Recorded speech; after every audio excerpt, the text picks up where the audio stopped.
नमस्कार, मैं सुख विश्वकर्मा हिंदी परख में आपका स्वागत है। आज का विषय है भारत दुर्दशा नाटक। इस वीडियो में नाटक का पात्र परिचय, नाटक का विषय वस्तु, दृश्य योजना, नाटक का सारांश, उद्देश्य आदि की चर्चा की जाएगी।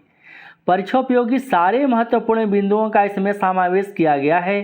परीक्षा में इस टॉपिक से एक भी प्रश्न आपका न छूटे, इसलिए वीडियो के अंत तक आप बने रहें। भारत दुर्दशा भारतेंदु हरिश्चंद्र द्वारा 1875 ईस्वी में रचित एक दुखांत नाटक है। नाटक दो प्रकार के होते हैं, दुखांत और सुखांत। जिनका अंत दुखद घटनाओं से होती है वे दुखांत नाटक, और जिनका अंत सुखद घटनाओं से होती है वे सुखांत नाटक होते हैं। भारत दुर्दशा नाटक प्रबोध चंद्रोदय संस्कृत नाटक की प्रतीकात्मक शैली से प्रभावित है। प्रबोध चंद्रोदय के रचनाकार कृष्ण मिश्र हैं और इनसे प्रभावित होकर प्रबोध चंद्रोदय से प्रभावित होकर भारतेंदु ने भारत दुर्दशा नामक नाटक की रचना की, जो यह प्रतीकात्मक रूप में लिखी गई है। हिंदी नाटक के इतिहास में राष्ट्रीय चेतना का यह प्रथम नाटक है, यानी यह प्रथम राजनीतिक नाटक है। भारतेंदु हरिश्चंद्र ने स्वयं ही भारत दुर्दशा को देश की वत्सलता का नाटक कहा है। भारतेंदु ने इस नाटक को नाट्यरासक और लास्य रूपक कहा है। लास्य का संबंध नृत्य से है और भारत दुर्दशा में नृत्य और संगीत का प्रयोग विशेष रूप से किया गया है, इसीलिए भारतेंदु ने इसे लास्य रूपक कहा होगा। इस नाटक में कुल 6 अंक हैं। इसके बाद जानते हैं पात्र परिचय। भारत दुर्दैव, दुर्दैव का अर्थ होता है दुर्भाग्य। आधा क्रिस्तानी आधा मुसलमानी वेश, हाथ में नंगी तलवार लिए, यह एक खलनायक है नाटक का। भारत फटे कपड़े पहने, सिर पर अर्ध किरीट, किरीट का यानी अर्थ होता है, किरीट का अर्थ होता है मुकुट, हाथ में टेकने की छड़ी, शिथिल अंग, यह नायक है नाटक का। भारत भाग्य सहनायक है। सत्यानाश फौजदार, रोग, आलस्य, मदिरा, अंधकार, ये सारे सह खलनायक हैं। डिसलॉयल्टी, राजद्रोह, सह खलनायक है। मानवीकरण किया गया है पात्रों का, जो प्रतीकात्मक रूप में है। यहाँ देख रहे हैं भारत दुर्दैव यानी भारत का दुर्भाग्य, भारत, और ये रोग, आलस्य, मदिरा, अंधकार, ये सारे क्या हैं? ये हैं, इनका मानवीकरण किया गया है। काव्य की भाषा में कहा जाए तो एक मानवीकरण अलंकार होता है। उदाहरण के लिए फूल हंसे कलियां मुस्काई, यानी हंसना और मुस्कुराना मानवीय क्रियाकलाप है और उसका आरोपण कली और फूल पर हुआ है। तो इस नाटक में जो रोग, आलस्य, मदिरा, अंधकार, दुर्भाग्य, भारत जो देश है उसका एक पात्र के रूप में आया है और यहाँ पर मानवीय क्रियाकलापों का आरोपण किया गया है। निर्लजता, खुले अंगों वाली एक पात्र है। आशा, लड़की के वेश में। 7 सभ्य पुरुष की एक छोटी सी कमेटी, जिसमें सभापति हैं, इनका पहनावा है, वेशभूषा है, चक्करदार टोपी पहने, चश्मा लगाए, छड़ी लिए। एक बंगाली, एक महाराष्ट्री, एक कवि, 2 देसी महाशय, एक एडिटर, संपादक, अखबार हाथ में लिए। ये नाटक का पात्र परिचय हुआ, जिसमें नायक है भारत और सहनायक है भारत भाग्य और मुख्य खलनायक है भारत दुर्दैव। नाटक का विषय है पराधीन देश की दुर्दशा का चित्रण किया गया है। इसमें दुर्दशा पर दुख प्रकट किया गया है। अंग्रेजों के शासन में बढ़ती महंगाई और टैक्स, शोषण और दमन, तत्कालीन निराशा और असंतोष, अतीत के विनष्ट गौरव का स्मरण किया गया है। इसके बाद जानते हैं नाटक का उद्देश्य क्या है। भारतेंदु अपने देश की जड़ता को तोड़ना चाहते थे। अंग्रेजों के विरोध में आंदोलन करना, अखबारों द्वारा जनमत तैयार करना, आपस के भेदभाव और सामाजिक बुराइयों को दूर करना, अंधविश्वास से समाज को मुक्त करना, शिक्षा का प्रचार, देसी वस्तुओं का व्यवहार, ये सारे नाटक के उद्देश्य हैं। इसके बाद जानते हैं नाटक की दृश्य योजना और सारांश क्या है। इस नाटक में कुल 6 अंक हैं। पहला अंक स्थान है वीथी यानी रास्ता मार्ग। एक योगी लावणी गीत गाता है। नाटक की प्रारंभ में मंगलाचरण है जिसमें सतयुग की स्थापना और मलेच्छों के संहार के लिए कृष्ण के कल की अवतार की बात कही गई है। नाटक का प्रारंभ होते ही एक योगी आता है और भारत दुर्दशा का गीत गाता है और सबको इस दुर्दशा के गीत में शामिल होने को आमंत्रित करता है। वह गाता है, रोवहूँ सब मिल के आवहू भारत भाई, हा हा भारत दुर्दशा न देखी जाए। यह आमंत्रण सब भारत भाई के लिए, सभी भारतवासियों के लिए है। इस गीत में सब प्रकार से समृद्ध अतीत के गौरवशाली भारत की वर्तमान दुर्दशा पर दुख प्रकट किया गया है।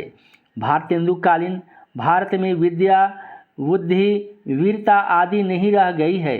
अब मूढ़ता यानी मूर्खता है, आपसी भेदभाव है, द्वेष है, कलह है, आलस्य है, कुमति है, रोग है, महंगाई है। अंग्रेजों के राज में सुख सुविधाएं तो मिली है, दुख इस बात का है कि देश का धन विदेश चला जाता है और लोगों पर टैक्स की आफत आई हुई है। नाटक का यह पहला गीत पूरी नाटक का सारांश है। दूसरा अंक है स्थान है श्मशान, टूटे फूटे मंदिर, कौवा, कुत्ता, सियार घूमते हुए अस्थि यानी हड्डी इधर उधर पड़ी है। भारत का प्रवेश होता है। दूसरे अंक में दुखी भारत आता है। दुख इस बात से है कि देशद्रोहियों के कारण उसे पराधीन होना पड़ा, गुलाम होना पड़ा। 20 करोड़ पुत्रों के रहते हुए भी वह बेसहारा है। इस नाटक की रचना 1875 ईस्वी में की गई है। उस समय भारत की आबादी 20 करोड़ थी। तो भारत कहता है जो मानवीकरण किया गया है, भारत का प्रतीकात्मक रूप में आया है यहाँ पर मंच पर। 20 करोड़ पुत्रों के रहते हुए भी वह बेसहारा है। परमेश्वर और वर्तमान भारत साम्राज्ञी यानी रानी विक्टोरिया पर भी उसे विश्वास नहीं रह गया है। अपना रक्षक उसे कोई नहीं दिखाई पड़ता। वह मूर्छित हो जाता है यानी भारत मूर्छित हो जाता है। मरता नहीं, निर्लजता उसे मरने नहीं देती, आशा उसे जीवित रखती है। निर्लजता उसे और आशा उठा करके मंच से ले जाती है। तीसरा अंक है स्थान है मैदान, फौज के डेरे दिखाई पड़ते हैं। भारत दुर्देव आता है। यहाँ पर दुर्देव का अर्थ है दुर्भाग्य यानी यह प्रतीकात्मक रूप में आया है। तीसरे अंक में भारत दुर्देव आता है और रोग, अकाल, आलस्य, महामारी, महंगाई, टैक्स आदि के द्वारा भारत को भूखे मारने का संकल्प करता है। यानी उस समय तत्कालीन जो परिस्थितियां थी, रोग, अकाल, महामारी, महंगाई, टैक्स का बढ़ता हुआ बोझ, ये सारे परिदृश्य थे। इसकी यहाँ पर चर्चा की गई है। वह सत्यानाश फौजदार को बुलाता है, जिसमें एक पात्र है सत्यानाश फौजदार, जिससे सूचना मिलती है कि उसने अपनी फौज में उसके जो सैनिक हैं धर्मों की अनेकता, भेदभाव, छुआछूत, जाति भेद, बाल विवाह, विधवा विवाह निषेध, ये सारे उसके सैनिक हैं सत्यानाश फौजदार के। इनके द्वारा भारत को पहले से घेर लिया है। उसकी फौज में ये भी हैं संतोष, निरुद्यम्यता यानी परिश्रम की कमी, अपव्यय, फिजूल खर्ची, अदालत, फैशन, सिफारिश, फूट, डाह, लोभ, भय, उपेक्षा, स्वार्थपरता, पक्षपात, अतिवृष्टि, अनावृष्टि आदि। इनके द्वारा भारत को घेरने की बात कही जाती है। उस समय जो तत्कालीन परिस्थितियां थी, इन परिस्थितियों की इसमें चर्चा की गई है, जिससे भारत दिन प्रतिदिन और कमज़ोर होता जा रहा था। चौथा अंक है स्थान है कमरा अंग्रेजी सजा हुआ, मेज और कुर्सी लगी हुई है, कुर्सी पर भारत दुर्देव बैठा है। योगी का प्रवेश होता है मंच पर। चौथे अंक में भारत दुर्देव के सम्मुख रोग, आलस्य, मदिरा और अंधकार क्रम से उपस्थित होते हैं, अपनी प्रशंसा करते हैं और भारत विजय में सहयोग देना स्वीकार करते हैं। अंत में नेपथ्य से गीत सुनाई पड़ता है, निश्चय भारत को अब नाश, निश्चय ही अब भारत का नाश होने वाला है। 5वां अंक है, स्थान है किताब खाना। 7 सभ्यों की एक छोटी सी कमेटी, सभापति चक्करदार टोपी पहने, चश्मा लगाए, छड़ी लिए। 6 सभ्यों में एक बंगाली बाबू हैं, एक महाराष्ट्री हैं, एक अखबार हाथ में लिए एडिटर, एक कवि, 2 देसी महाशय। परीक्षा में प्रश्न आता है कि किस अंक में 7 सभ्यों की एक छोटी सी कमेटी की चर्चा की गई है, तो वह उत्तर है 5वां अंक है। 5वें अंक में कुछ भारतीयों द्वारा भारत दुर्देव से लड़ने के प्रयत्न के उपायों पर विचार विमर्श किया गया है, कहीं गंभीरता से, कहीं हल्के फुल्के ढंग से, कहीं व्यंग्य से। पर जैसे डिसलॉयल्टी यानी जो राजद्रोह है, जो पुलिस का प्रतीक है, उन्हें पकड़ने आती है, सब डर जाते हैं। यानी उस समय जो भारत को आज़ाद करने के लिए जो कमेटियां बन रही थी, उन कमेटियों की चर्चा की गई है और किस प्रकार जो है अंग्रेज प्रशासन और उन कमेटियों को, संस्थाओं को, जो देशभक्तों की जो संस्थाएं थी, उसको प्रतिबंधित किया गया, उस पर मुकदमा दायर किया गया और उसे कमज़ोर किया गया। 6ठा अंक है, स्थान गंभीर वन का मध्य भाग। भारत एक वृक्ष के नीचे अचेत पड़ा है। भाग्य का प्रवेश। 6ठा अंक में भारत भाग्य नामक एक पात्र आता है। अंतिम अंक में भारत भाग्य का स्वगत है। स्वगत यानी अपने आप से, खुद से बात करना। बात करता है गीत में, गद्य में और पद्य में। वह गौरवशाली अतीत और दुखपूर्ण वर्तमान का विस्तार से वर्णन करता है, अपनी वेदना व्यक्त करता है, मूर्छित भारत को जगाना चाहता है पर सफल नहीं हो पाता। कहता है अब सोने का समय नहीं है, अंग्रेज का राज्य पाकर भी न जागे तो कब जागोगे। भारत भाग्य भारत को जगाने में असमर्थ होकर अंत में कमर से कटार निकालकर अपनी छाती पर आघात कर आत्महत्या कर लेता है। यही है भारत दुर्दशा की संक्षिप्त रूपरेखा। इस नाटक में वीर और करुण रस की प्रधानता है।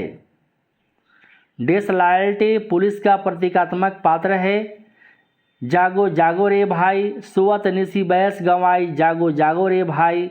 यह पंक्ति भारत दुर्दशा की 6ठे अंक में भारत भाग्य गाता है। भारतेंदु की पत्रिका कवि वचन सुधा का जिक्र डिसलॉयल्टी द्वारा किया गया है। इस नाटक में कुल 15 गीत हैं, इसीलिए भारतेंदु ने इसे लास्य रूपक कहा है। भारत दुर्दशा नाटक को भारतेंदु युग का दस्तावेज कहा गया है। भारतेंदु युग में जो भारत की तत्कालीन जो परिस्थितियां थी, इस नाटक के माध्यम से रखा गया है। इस वीडियो में जितने महत्वपूर्ण बिंदु हो सकते हैं आपके परीक्षा के लिए, उन सारे बिंदुओं का इसमें समावेश किया गया है। तो वीडियो कैसा लगा आप हमें कमेंट कर बताएं। यदि चैनल पर पहली बार आए हैं तो हिंदी परख को सब्सक्राइब करें, बेल आइकन को प्रेस करें ताकि आपके पास नोटिफिकेशन समय पर पहुंच सके। वीडियो को लाइक और अपने साथियों के बीच शेयर करें। नमस्कार।